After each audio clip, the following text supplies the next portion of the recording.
Mission Impossible 5 Rogue Nation. Hello there, namaste. So I feel like this one is the one where it really starts taking off, because the first one, you primarily get what the IMF is. You get the fact that it's a secret agent type of film. They have the masks, they have the advanced technology in an age where that kind of technology doesn't exist. And it enthralls you. Over the years, they kind of went away from that, and it doesn't really come back, I feel, till the fourth one. In the fourth one, Ghost Protocol, I don't care. They should have just killed off his wife. I think that would have been a just good way to fridge him and make him committed to his career. I know people have issues with fridging, but I think it would have gone perfect for this. But no, she's still alive and well, somehow, and they're not together. But they still try to throw a love interest in every... I don't get it. I don't get it. I don't care. They should have just... It goes from 1 to 4. And then 5. Because I still had issues. It's like, you introduce all this stuff. You introduce Langley and the fact that he works for Kittredge. But why does... And then in this one, they reference it all. They talk about how Ethan Hunt broke into the CIA. They talk about, like, every single thing that I had issues with. They're like bringing it to light in an investigatory way before the Supreme Court. And I like that aspect because they're shutting down the IMF.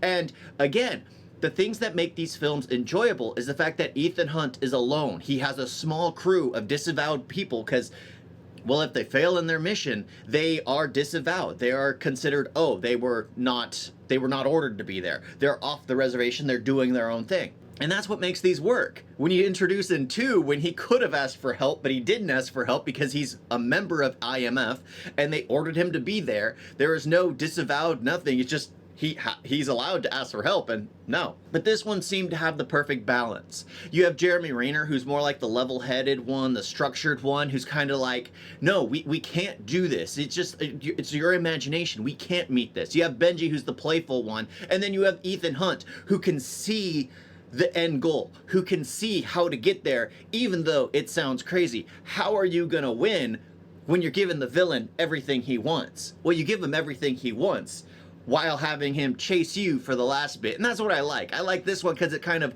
balances it all correctly. I didn't like that there was another...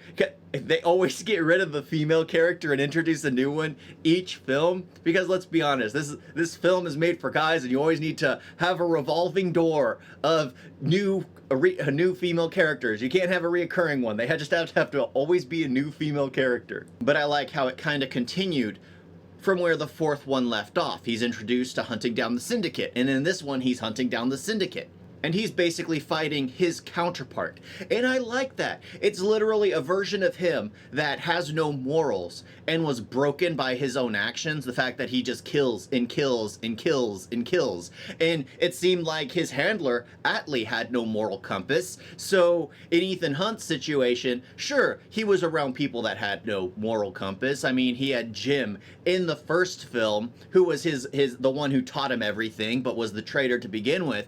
And Ethan Hunt had been introduced to that from a young age. He's been in the IMF for over 20 years. And I like that. I mean, I don't know how they can up it from there. That's the thing. I have no clue how they can up it from there, but I guess that's why I need to rewatch them all, or actually watch them all.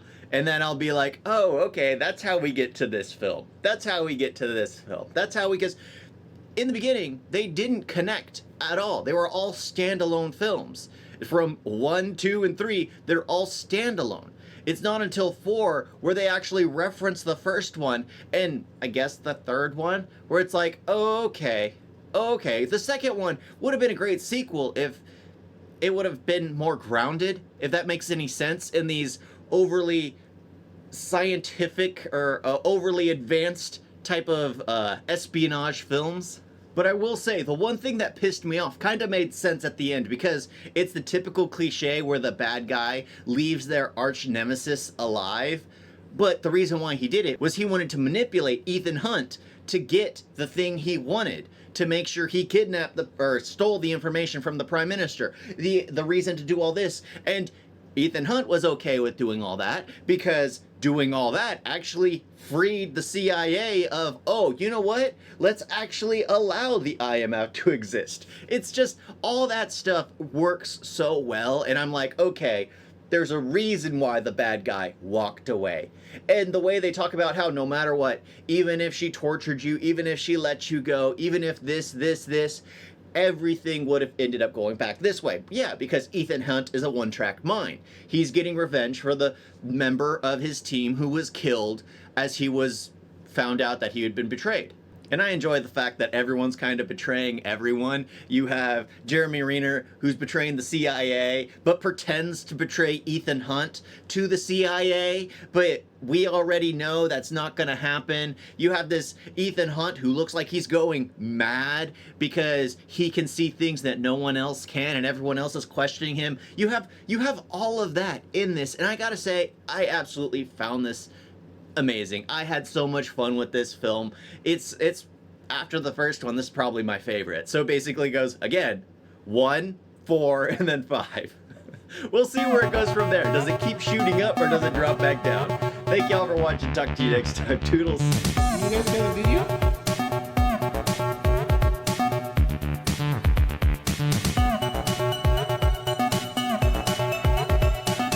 It's so bad.